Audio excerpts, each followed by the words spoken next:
Hey everyone, my name is Ryan Dale. I'm from New Orleans, and I'm a rising senior majoring in informatics with my business at the University of Louisiana Lafayette. And today I'm going to be talking about the industrial internet. I'll start with making a distinction between that and the Internet of Things, which is more consumer focused, and then I'll go into what the industrial internet actually is and why it matters and the opportunity that it brings to us. So first up, Internet of Things all around us, everything from watches that connect to the internet, to cars that come through with apps, your home networks that you can change your music, your temperature with just a few words. That's more on the consumer side. Let's juxtapose it to. Let's make it really simple. We'll do three things. First up, when I say Internet of Things, and we're talking about the consumer side, I want you to think of the 7 billion people we have in the world. When I say industrial internet, think about the 50 billion or so devices that we forecast to be connected to the internet by 2020. Number two, when I say Internet of Things, think of gigabytes, terabytes, personal memory. When I say industrial internet, think in terms of exabytes. So we're talking billions of gigabytes. For example, 1 exabyte is enough to hold enough songs to be playing for about 1 million years. And lastly, when I say an industrial internet, think of a potential industrial internet economy of $11 trillion by 2030. So I just finished up my second internship with GE, General Electric, here in Atlanta, and GE coined the term industrial internet, so I was right in the thick of it this summer. So a lot of these stats and numbers that you'll hear are from GE or third party. So what actually is it? What's the industrial internet?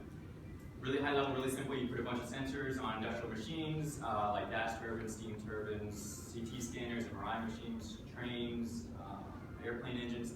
Take that data in and do something with it. That can be improving efficiency, that can be optimizing operations, and in this type of industry, just 1% equals millions and billions of dollars saved over the course of the machine. So another goal is preventive maintenance. So if you can figure out, if you can predict when a part is going to break and take it out, you push it to its last piece of life and then take it out before it breaks. That can save a lot of money because you can be getting extra life out of that part rather than just following the usual scheduled maintenance window. So another example, for example, a gas turbine has a bunch of blades on it. They spin, they take in air, compress the air, combustion occurs, blows it out the other end, turns a rotor, turns a generator, and that's how we get electricity. So each one of those blades, they can be this big, they can be about that big. With sensors on it, that can produce upwards of 500 gigabytes of data per day. So we're talking about massive amounts of data.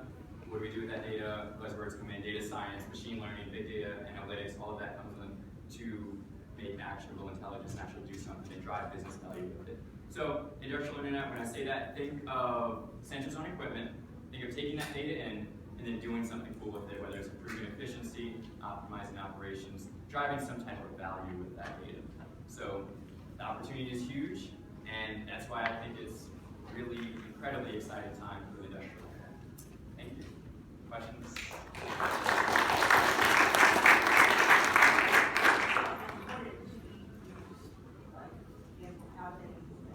So GE just released a platform called Preventive, and it's basically like, iOS is a platform for your iPhone and apps are built on top of that.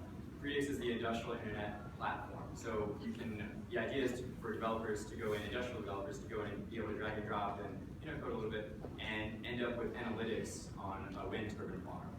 And so you connect all of that so they can talk to each other, and based on all types of metrics, temperature, weather, all this type of stuff, they can talk to each other and optimize their performance. And like I said earlier, 1% in this industry is huge.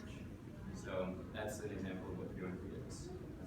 Yep. Do you make the analytics and go to that in Phoenix? Yes. Yes. There's a whole cloud